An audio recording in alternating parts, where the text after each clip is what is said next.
When my hubby and I decided that we were ready to grow our family and we were going to start trying for a baby, the first thing that I did was go out and buy some ovulation predictor kits. Because I'd seen all the women around me, all my friends, they were using these ovulation predictor kits to tell when they were ovulating, which would give them a fairly reliable fertile window, which meant that they were getting pregnant more quickly.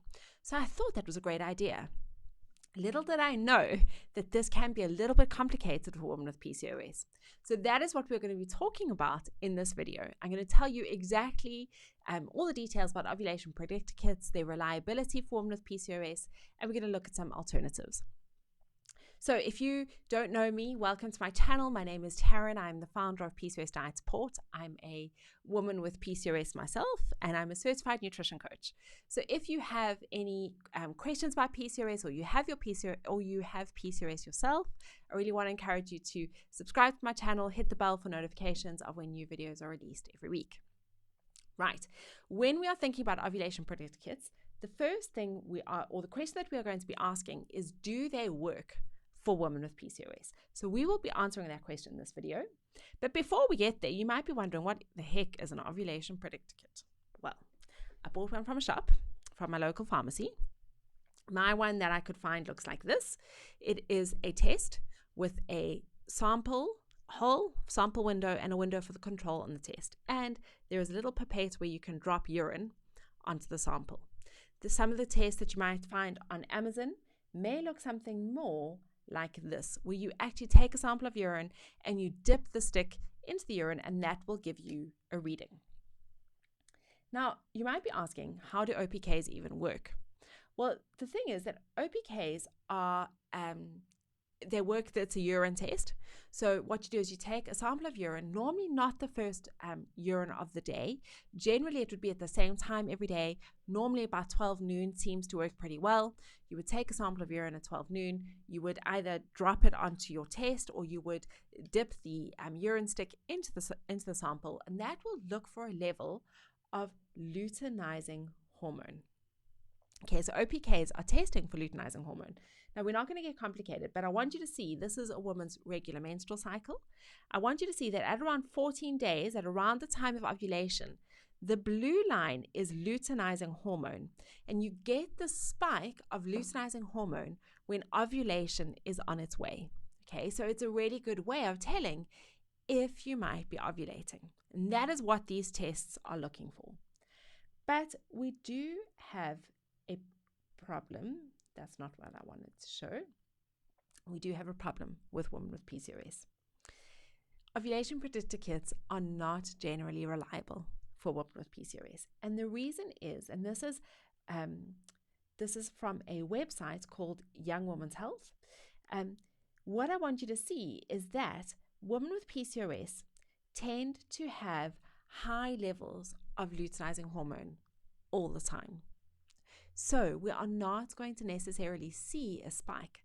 And the thing is that these ovulation predictor kits have been designed for women without PCOS who have lower levels of luteinizing hormone. So what this means is that if you have PCOS, you could be getting a lot of false positive readings. So you could be going and your test would be the same color every single day, because your levels of luteinizing hormone are always high. So ovulation predictor kits are not a reliable way of telling if you are ovulating with PCOS. Now, the other problem is that these tests are normally done a couple of days before you think you might be ovulating.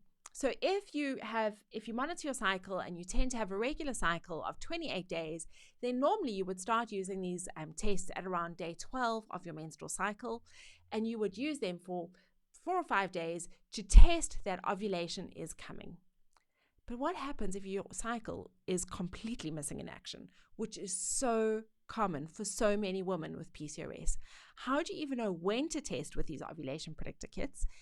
And if you don't know when to test, so you're testing frequently throughout your cycle, then the cost of these tests racks up really quickly, and it becomes a really expensive exercise that doesn't actually give you very much information. So that is all pretty problematic with these ovulation predictor kits. Now, I'm not saying that all women with PCOS will get false positives, but very often this is the case.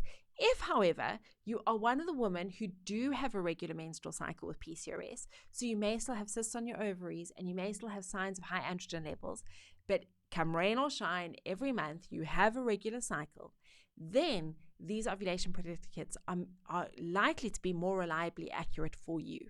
Okay, but if you're one of the women with PCOS whose cycle is totally non-existent, then honestly, I wouldn't really waste my money with these ovulation predictor kits because they are not going to give you reliable information.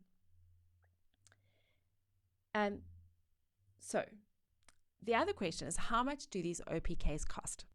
You can get what we call cheapies, okay, that are available on Amazon that cost about $16 for about 50 of them. So they are relatively inexpensive, but remember that the costs really can add up if you are using them through a cycle where your cycle is non-existent. If your cycle is regular, then it may be worthwhile looking into. So we've established that ovulation predictor kits are not necessarily a reliable indicator of ovulation in women with PCOS. So you might be asking, well, what are the alternatives? How do I know if I'm ovulating and I have PCOS? And I think that that is an amazing question. And thankfully, I have done a video that I'm going to link to over here that will compare side-by-side comparisons of ovulation predictor kits, fertility charting, the OvuSense fertility monitor, and the Myra fertility monitor. So I really want to encourage you to go and have a look at those videos because it's going to give you far more reliable information about what your cycle is doing when you're ovulating, and that's going to improve your chances of being able to conceive with PCOS. If you found this video helpful, I really want to encourage you to please give me a like, give me a thumbs up on the video. It helps to kind of spread the love on YouTube and it helps the video have a wider reach.